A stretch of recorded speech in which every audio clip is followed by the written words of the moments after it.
In front of me is HUAWEI P60 Pro, and today I would like to show you how you can turn on or off easy mode. First of all, go into settings. Now scroll down and tap on accessibility features.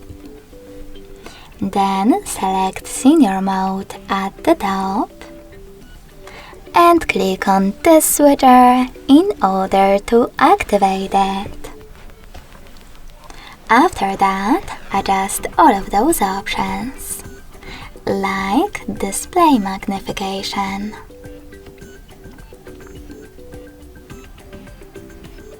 or even senior mode in apps. When you're ready, just click on Home button. Senior mode is now on. If you want to go back to the standard one, access exactly the same accessibility features, tap on Senior mode and click on No Blue switcher next to it.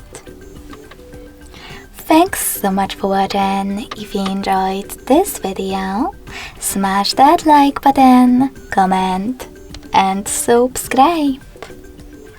Bye!